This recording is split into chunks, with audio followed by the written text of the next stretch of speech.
Okay, we are live now. Let's just make sure everything. Oh, wow, that was a terrible noise. All right, just making sure everything. I want you to. Oh, there you go. That's actually a good angle right there. You can see my Justice League poster too. That's pretty awesome. Well, let me see if I can just kind of. Uh, I mean, you can see my Kingdom Hearts poster as always. I guess we'll keep it like this. I hope this is an okay angle. Let me come over here a little bit. Let me see. Maybe I'll get a few things set up here. Just get a couple of things ready. I've got my notes here. I actually took notes this time. Isn't that wonderful? I actually went and started taking notes and started to you know document what I was seeing, so maybe my thought process would not be as skewed. Oh my god, I am so sorry, everyone. I am really sorry about this. I am charging my phone, so that's why. Oh my gosh, this is terrible. Okay, you know what? Sorry. Hope you guys like the Justice League poster because you're not gonna see it for this stream. Well, maybe you. Crap. Maybe you will. But hold on, let me just put all this here. So, oh, thank you. I'm okay. Okay. Hey, Tim, thank you for joining. Welcome to the stream. Give me just 1 second. Let me just get everything set up here. Okay. So, all right. Well, so I'm going to be a little bit off center, I guess, and the lighting kind of sucks. Oh, Jesus. All right. Well, you know what? That's fine. Hope you guys like the Justice League poster, but because you're not going to see it for the rest of the stream. So, sorry. But anyway, let me just turn off the fan real quick. Yeah. Because it makes a lot of noise during the stream. Got my water. All right. So, yeah, it's been a bit of a long day actually for me. So, got off work and a lot of stuff going down there. Nothing bad. Just, today was just one of those days where I was just like, I don't give a damn anymore. Let me move them here so you can kind of see all my beautiful Pokemon. Anyway, so hello everybody. Welcome officially to a Nerdy Mark live stream. I am, of course, your host, Sid the Nerdy Mark, and today I have something very special. Today I have my NXT and 205 Live review. What is so special about that, Sid? You do this every week. Well, the special thing is I am live. It's a live stream. And the main reason why I'm going live is because I watched NXT and 205 Live and then I did not record yesterday because it was a bit late. And, I wanted to sleep and I was like, forget it. I'm not going to record. I'll record tomorrow. But then again, if I had... But so, real interesting behind the scenes tidbit for you guys. What I do is I usually get off work and I watch NXT and 205 Live after I get off of work, and then I record on Wednesday when, NXT goes live. Well, after NXT goes live, obviously. And so I get off, so I record, I have all the clips, I upload them to the computer, everything, and then the next day, I sit down and I edit and I put it on YouTube. So, that's what I do, but I knew that if I recorded and edited it today, I may not get it up until tomorrow morning, which is Friday. I don't like doing that usually. I know sometimes I have to, but I really don't like doing that. So I thought, why not just give you guys a live recording, a live stream, whatnot. So maybe I can even interact with some of you people. And I wanted to get it out today because, well, I like to be prompt and I love you and I don't want to make you guys wait for another video or another opportunity so you can see this pretty face. Okay? Anyway, I'm just trying to spice it up a little bit. But anyway, so let's dive right into this. So let's get into the NXT 205 Live. That's what you guys are here for. So before we get into that, a little bit of news. a little bit of news, a little bit of couple of things happening in the WWE right now that I also wanted to address. So I guess another reason for me to do a live stream. So um, I really wanted to talk about a couple of things because there's some interesting stuff going on this week in the wacky world of wrestling, more specifically WWE. First things first, let's talk about some of the stuff that's happening. So let's just talk about Dean Ambrose, the situation going on with him. Dean Ambrose, real name Jonathan Good, has apparently decided to not renew his contract, his WWE contract, after it expires in on after it expires on in April, right? After it expires, he will no longer be part of WWE. Dean Ambrose won't. I see Tim. Welcome back. I see that you're back. I'm just getting to. Oh, thank you, Tim. You're awesome. I love you. I'm just starting to talk about the Dean Ambrose thing, so you are right on time. But yeah, so Dean Ambrose is apparently not renewing his contract despite negotiations. He said, "I'm done. I don't want to." After April, I am done with WWE, or so he says. So the reason why I want to talk about this is because a lot of people are saying that it could be a work, and a lot of people are also saying that no, it's not. And I'll tell you this. I feel that there is evidence for both arguments. Okay, so as far as why it could be a work, for the uninitiated, a work is basically like a staged kind of act, like when you throw a surprise party and all of you are in on it, but your friend who's you're throwing the party for isn't, but you act like nothing's going on, or you're not doing anything for their birthday. That's kind of a work.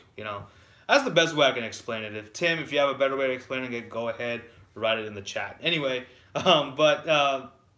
so I think there is evidence for it of being a work and being a shoot. So why could it be a work? Well, first of all, I think the nicest way. Oh, thank you, Tim. The nicest way that I could probably, the nicest way that I've seen it is because is when people are future endeavored. That's usually the nicest they are when they release a statement that so and so has left the company. Like even with Enzo Amore and Big Cass, they just said they've been terminated from WWE. But for people, for example, I think I don't know I forgot who was the last person to get future endeavored. I remember, of course, Austin Aries and Emma. Now, of course, Tennille Dashwood got future endeavored. In basically meaning, so and so has been released from WWE. We wish them the best of luck in their future endeavors. That's usually the statement they put out. But with Dean Ambrose, it was a little bit different. With Dean Ambrose, they were saying, thank you so much for everything you've done for the company. Thank you so much for all the everything you've done for the fans. That we hope that one day you'll come back and whatnot. It's like, it was almost like you were checking out of a hotel and it's like, well, we hope you come back soon, right? Yeah, but of course the SmackDown hotel, right? Anyway, that joke is getting away from me. So I think that that could be there. I mean, it could literally just lead up to Dean Ambrose, saying that after WrestleMania, maybe he wrestles a match there and he loses, and then he maybe gets on a promo. This isn't a future endeavorment. He just isn't resigning. Of course, they'd want him back eventually. He's part of the Shield. Yeah, so I'm getting to that, Tim. I'm getting to that. So if this is a work, what I could see happening is Ambrose, kind of sort of, leaves for a little bit after April, after his contract expires. He says he's leaving the company. Thank you. He gives the whole goodbye speech. And then I could see Roman Reigns coming back eventually. Of course, provided that his leukemia is gone or back in remission at least, and him and Seth are very chummy, but maybe there's like a heel faction that comes in and starts beating the crap out of Seth and Roman, and they're always laying waste to the two. And then we get the crowd chanting, "We want Ambrose, we want Ambrose, we want Ambrose," and then magically out of thin air, out of thin air, Dean Ambrose comes in, he saves his buddies, the Shield fist bump, and they reunite again for the fourth time so far. And, you know, it's Undisputed Era. Yeah, maybe Undisputed Era. We'll see. I'm just saying, like, whatever, some heel faction, comes in and, tries to ruin Seth and Roman's shit, and Dean Ambrose magically just appears out of thin air and saves them, and we get the Shield again. So maybe if it is a work, maybe they're working us towards that. Now there is also evidence of it being a for real thing. Like Tim, like you mentioned, that this isn't a future endeavorment that he is resigning. A reason he could be resigning is because, well, ever since he turned heel, honest of my personal opinion, and I'm sure a lot of other people's opinion, Dean Ambrose's character has kind of been run to the ground. To be honest with you, let me just turn this up so you can see my face. Dean Ambrose, his character, his heel character, he's called himself the moral compass of WWE or something like that. I don't get it. It's very akin to what Daniel Bryan is doing on SmackDown. With him calling himself the Captain Planet or whatever. I'm gonna keep calling him Captain Planet. I don't even care. By the way, I actually was looking today. I saw on YouTube that someone actually did do a match between Captain Planet and Daniel Bryan. I thought that was kind of funny. It was on 2K14, not even 2K19. It was a really old video. Anyway, but it's very similar to what Daniel Bryan is doing with the whole, new Daniel Bryan and environmental friendly and eco-friendly, and you're all a bunch of gluttons, and now Eric Rowan and whatnot. And I think, it's very similar in the sense that, he, obviously, Daniel Bryan hates consumerism and capitalism and meat and fur and shit. And Dean Ambrose hates germs. So, and, it's so weird. But the thing is, he became like a generic heel. He became like, a guy who just, who comes in, he hates your city, whatever city he's in. He just hates it because he's a bad guy. And honestly, I was expecting a little bit more. There was so much more potential. I honestly thought his Jon Moxley character could have been kind of rehashed by WWE. They could have done something. I mean, they didn't have to do something completely to that extent, but they could have done something to the semblance. Or even his character in FCW. That was a good character. I really liked it. He was a heel, but he was like kind of a serious heel, like kind of a heel that, like meant business, right? So I would have actually liked to see something like that. And instead, he's doing a bunch of, as they quote, hokey shit. And that's probably why Dean didn't like it. So he didn't like the direction his character was going. So, obviously I can understand why he would ask for his release. Now, obviously, that's going to leave a big gaping hole in the WWE when he does leave in April. So, all I gotta say is, we'll just wait until April, and time will tell. But Dean Ambrose, Jon Moxley, Jonathan Good, thank you for everything you've done for the WWE. It's been fun, and see you in the future. Hopefully, this means Jon Moxley's coming back. That's gonna be exciting. Already thinking about a dream match for him, like for example, him and Joey Janela would be a really good match, like a hardcore match. Just let them kill each other. That's what I want to see. Of course, when Joey Janela fully recovers. That's one match. If there's any other matches that you can think of for Jon Moxley, you can leave them in the chat. Anyway, so another release that I wanted to get into now is that of Hideo Itami. And we're going to talk about him today because he did have a match on 205 Live. So let's go through this real quick because we're already 14 minutes into the stream. So Hideo Itami has went ahead and asked for his release from the WWE. And according to reports, WWE is going to grant his release and whatnot. So, yeah, I kind of... That kind of sucks, And, like, he even changed his name on Twitter back to Kenta. Like, all over social media, he's changed his name back to Kenta, which was the name he went by,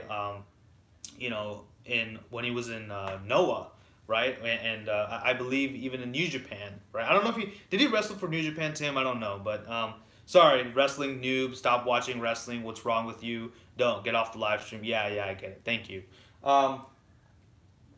Hey man, the more you hate, the more I'm gonna do these.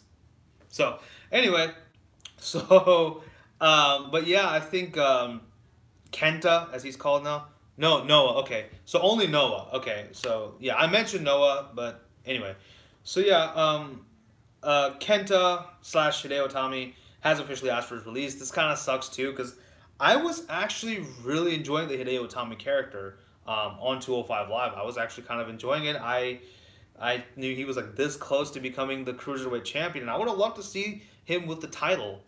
Um, I know they didn't do him justice in NXT, and obviously, even in 205 Live, it wasn't too bad. He started off as Akira Tozawa's partner, then turned heel on him, and kind of did his own thing where he demanded respect from everybody. I'm not gonna do the respect me thing. I did it once. It's over. It's done. Moving on. Yeah, respect me. And I don't know, man. It kind of sucks. I'm actually kind of disheartened by the fact that Hideo Itami asked for his release. But hey, when you don't book your people properly, that's kind of what happens. Now, obviously, there is going to be speculation that both Ambrose and Itami might go over to AEW, and that's like I think the first thing that everyone says so far. And I mean, I could see that happening, or like or they could both go back to their respective stomping grounds. Kenta could go back to Pro Wrestling Noah. John Moxley could join up with Sammy Callahan again, go back to OVE, or even go back to CZW. I'd love to see that. I'd probably start watching CZW if I saw John Moxley on it. And I think or of course AEW's there. They can all obviously they'll go there. They could go there, so we'll see. Even Jimmy Havoc was on Twitter saying, "Give me John Moxley." That's also a match I'd love to see. So anyway, kind of sucks. Dean Ambrose, if he is leaving the company, sucks, and also Itami leaving the company sucks too. So just wanted to talk about those. It's just really kind of a sad state of affairs in my opinion. Um, Sorry about that. Sorry about that. I got a phone call from my mom. She's wondering where it is. If you guys heard me talking, I'm sorry about that. But anyway, so yeah, what I was trying to say is, yeah, it sucks that both Itami and Dean Ambrose are possibly leaving us. Possibly leaving, well, not leaving us, but leaving the WWE. So yeah, anyway, I hope they find greener pastures and yeah, whatnot. So, with that being said, though, I took an insanely long amount of time talking about both of those things. With that being said, let's dive right into our NXT and 205 Live review. So, cool thing, I actually took notes this time. So, fun fact, excuse me, I usually don't take notes. I usually just go to the WWE website and I look at the matches and I kind of talk about them. That's why I usually am doing a lot of hemming and hawing in the videos. Hopefully, well, there you go. I did it again. Hopefully, by taking notes, maybe it helps me. So we'll see.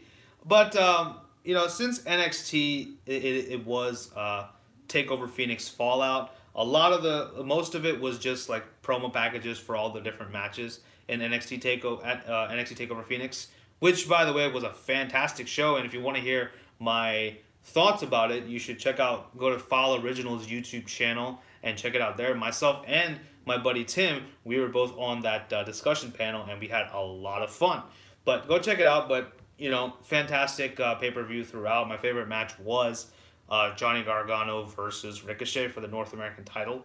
I thought that was great. But anyway, so the first match we did have was Io Shirai and Kairi Sane, who are now dubbed the Sky Pirates, taking on one half of the UFC Four Horsewomen, Jessamyn Duke and Marina Shafir. First thing I wanted to say was Marina Shafir is wearing that mask.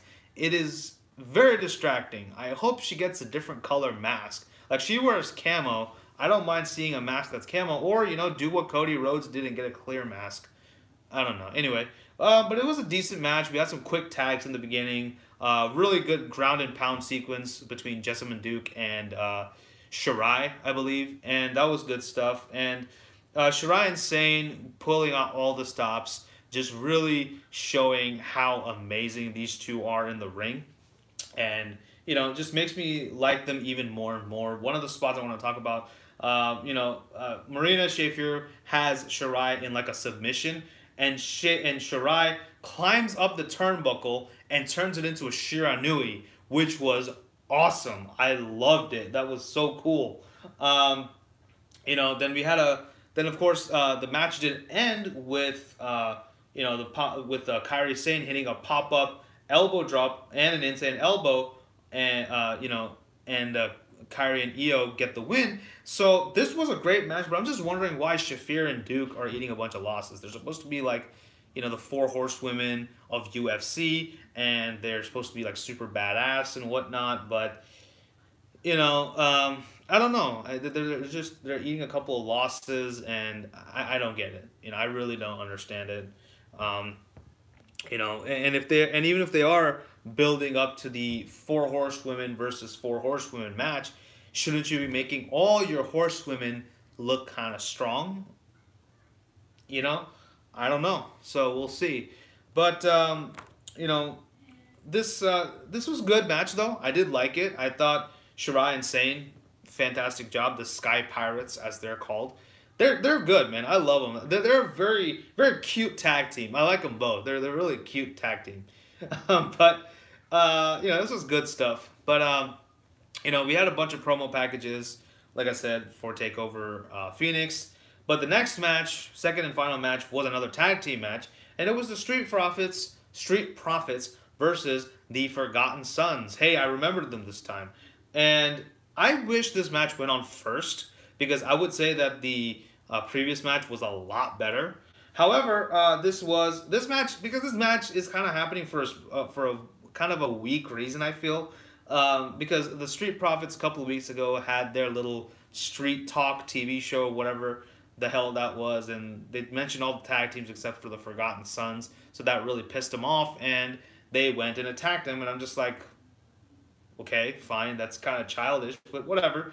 The match did start off hot with Cutler and Dawkins going at it. It was good. I like seeing that aggression, and the Forgotten Sons do take the Street Profits into Rest Hold City, so that kind of slows them down a little bit, and Riker does kind of get involved, but that kind of and Riker gets involved, and Dawkins stares Riker down, and that was really cool. So hopefully there's a singles match on the horizon between those two, because I kind of would love to see that.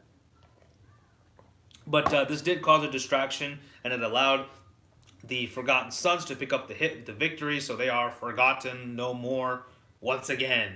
So, yeah, I'm sorry. I know I make fun of the Forgotten Sons a lot. I mean, they're I just want to see something interesting from them. That's all I want. That's really all I want. So, if that can happen, that would be great. Please and thank you.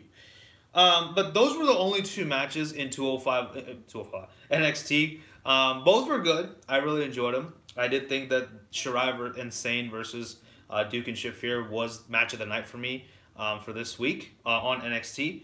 So with that being said, let's move on to 205 Live, shall we? So we started off 205 Live with Kalisto versus Mike Kanellis, and during this match, while Mike Kanellis was entering with his wife Maria, of course, they walked past a piñata.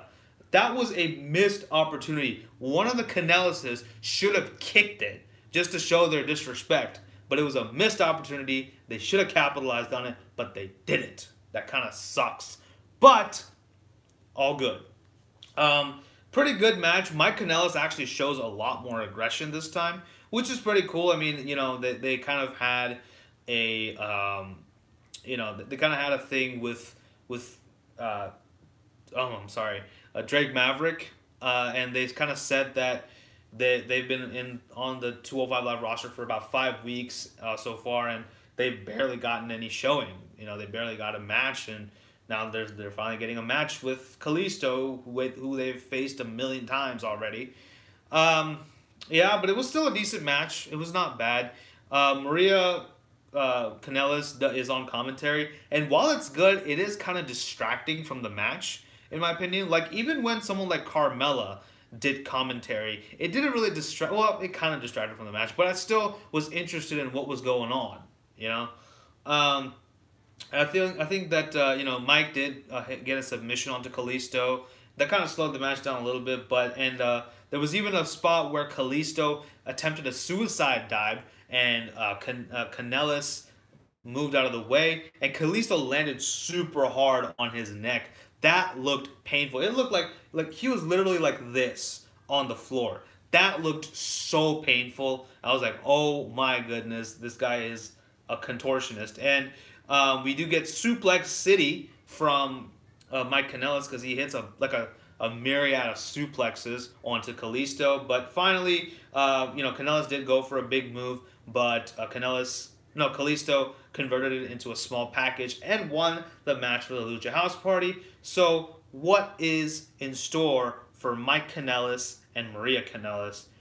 Only time will tell, I guess, hopefully, because I think they are a pretty underrated tag team, even though their whole love gimmick makes me go, anyway, because I'm single, so I don't know. Anyway, and I'm allergic to PDA. So, yeah, I know, Tim, you're probably laughing because you're like, yeah, when you get a girlfriend, you'll understand. Yeah, okay, Tim, fine, whatever. Um, Next up, we did have a couple of segments that I do want to talk about on 205 Live. We have the Submission Commission, which comprises of course, Drew Gulak and Gentleman Jack Gallagher, and they're kind of trying to recruit Humberto Carrillo, the brand new signee onto 205 Live, who is doing great stuff, by the way. If you have not watched any of his matches on 205 Live, he has like two. Watch both of them because they're great. Okay, they're both really good matches, and they kind of Submission Commission try to get Carrillo to stop doing his high flying. No PDA, homie. Oh, yeah. Anyway, yeah. So, oh my God, you think anyway.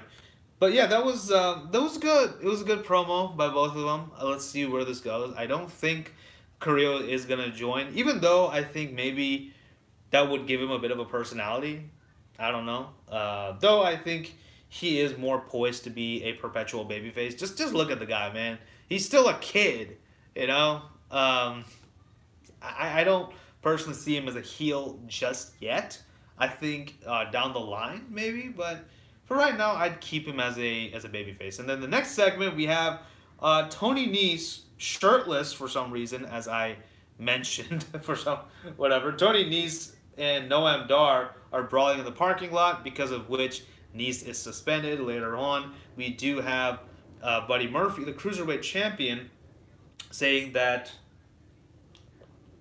he does not, if he kind of condones Nese's actions, but kind of doesn't. So, interesting thing there. But looks like Noam Dar and Tony Nese are still going to be feuding, which is fine because their matches are actually really, really good. If you've not watched any of them, go watch them. They're really good. So yeah, then we move on to our final match, our main event of the night, and that is Hideo Itami, the aforementioned Hideo Itami, aka Kenta, of course, and versus his former tag team partner, Akira Tozawa. Tozawa, of course, is accompanied by Brian Kendrick, I'm sorry, and Hideo Itami, of course, accompanied by Arya Daivari, who has struck a peculiar friendship with Hideo Itami because he respects him. This could possibly be Itami's last match in the WWE, and if it is, you know what? This is a really good match, and this is a great match for him to go out on. So, thank you for giving us another fantastic barn burner of a match on 205 Live before you left, Itami, aka Kenta, right? So thank you, Kenta. Hashtag thank you, Kenta, right? Thank you, Itami. Thank you, whatever. But Itami immediately went for the ropes, so kind of showing off like that he's kind of his heelish, notions and whatnot. So that was pretty cool. And there's a cool sequence where both men are trying to kick each other They both missed, but it was really cool. I loved that sequence quite a bit because it shows the amount of skill and the amount of um, the amount of talent that both of these men have that they've exhibited, and it kind of shows that they both really really know each other. So yeah, it's fantastic. But we have Kendrick and Davari kind of trying to basically kind of canceling each other out. They kind of Kendrick is kind of like an equalizer in this for between Davari and Itami. Even though personally, I think Robert McCall is a much better equalizer. Get the joke? Um, I'm sorry. It's been a long day trying to spice it up because I'm a little tired. But um, and then I loved Kendrick and his kind of like a genuine looking concern for his friend. That was a really nice touch. Like even when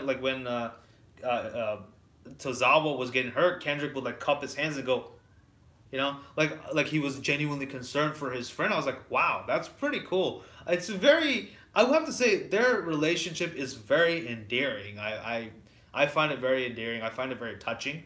I think it's really cool, especially after he got that makeover, trimmed his goatee, and cut his hair, and started wearing shirts like Gangrel. But that's cool. Well, even though, okay, admittedly, this shirt didn't look like Gangrel's. It was just a nice looking jacket. Still not nicer than the ones that Dean Ambrose wears, by the way. I'm still waiting for where you got those jackets, Renee Young. I'm still waiting for that response.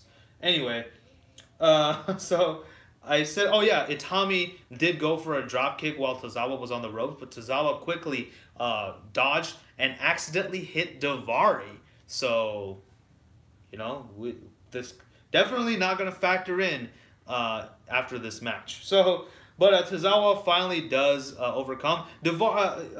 Itami is pretty dominant for the good amount of this match, but Tozawa does turn it around towards the end, hits the top rope senton to win the match, and afterwards, Davari picks up his friend and then boom, clothesline to Hideo Itami, and he of course, Davari does leave Itami leave Itami laying, tongue twister, but yeah. Overall, fantastic match. I loved it. I wish I could say I want more of it, but we're probably not going to get more because Itami is leaving. So I do think that Itami might have one more match with Arya Davari. Then he'll probably call it quits because, he still has to tie up that loose end. So yeah, I'm thinking next week or the week after we're going to get that match. And then that's it for Hideo Itami. So this was a bit of an emotional episode for me for 205 Live, just knowing that Hideo Itami has asked for his release and that he's going to be leaving the company very shortly. So that sucks. But yeah, overall, great episode of 205 Live and pretty good episode of NXT. Though NXT was, like I said, more inclined towards the takeover matches and kind of like just recapping what happened. So yeah, that's but matches of the night for me, absolutely from NXT, absolutely Shirai and Sane versus Duke and Shafir. Even though I do want Shafir and Duke to rack up a few more wins because that would be good because they need to look a little bit more dominant. So yeah, and Dakota Kai apparently is injured, so speedy recovery to her. On 205 Live, of course, Itami versus Tozawa. Great match. Amazing athleticism by both of them. Good reactions by Brian Kendrick, really giving more depth to their friendship between Tozawa and Kendrick. And, of course, Davari turning on Itami. So, I guess kind of a way to give him like a hero's goodbye. I think that would be pretty cool. That's pretty cool. So yeah, so Arya Davari versus Hideo Itami is probably going to be his last match, and his last match is going to be with Arya Davari, I predict. And I would actually have him win that match and then say goodbye to the WWE after that. So because I think he should leave on a high note because you know what, he's damn good, and unfortunately WWE didn't use him properly. But hopefully, outside WWE, he has greener pastures and he has much better. He has his good fortune befalls him and everything. I did believe he wanted to go back to Japan anyway. So that's the thing. But anyway, so again, thank you, Dean Ambrose. Thank you, Hideo Itami, for everything and whatnot. Wish you the best of luck in the future. Hopefully we see John Moxley and Kenta back again very very soon. But with that, yeah, that's pretty much it. That's all I really gotta say. Um, so yeah, let me know after the stream is over, and it'll probably be uploaded if YouTube doesn't give me another copyright strike, which I got one for the men's Royal Rumble, and I guess it's because the audio was too loud. But the funny thing is, I didn't get that for the women's Royal Rumble, which is kind of weird. I should have gotten another one, but I'm not complaining, obviously. But they gave me a copyright strike for that, so if you guys don't see the men's Royal Rumble live reactions on my channel, that's why. So I'm sorry about that. I apologize. But I guess, I don't know, I guess maybe I'll use these bad boys next time. I don't know. So anyway, with that being said, though, thank you for tuning in to this live stream, this special live episode of NXT and 205 Live. We'll go back to regularly scheduled programming next week. I hope to have an anime review out this weekend, so that will be cool. I will be watching the halftime show with NXT during the Super Bowl, right? I might watch the Super Bowl. I might not. I don't know. I don't care much about football. I'm sorry. But yeah, so we'll see. And yeah, damn, came in late. Yeah, Chris. I know. I'll yeah. Sorry, dude. But yeah, definitely you can rewind it back and you can watch this. But yeah, anyway, that is pretty much it. But thank you for tuning in, though, Chris. I really do appreciate it. Thank you so much. Either way, it doesn't matter when you tuned in, as long as you just tuned in. So yeah, but thank you for the support. Thank you, Tim, for tuning in as well. You are both amazing people. Thank you for that. But anyway, with that being said, though, thank you for watching another live stream. Don't forget to, of course, like, share, and subscribe. Follow me on social media, all that good stuff. You know the rest. And yeah, that's it. But until the next one, I will see you guys later.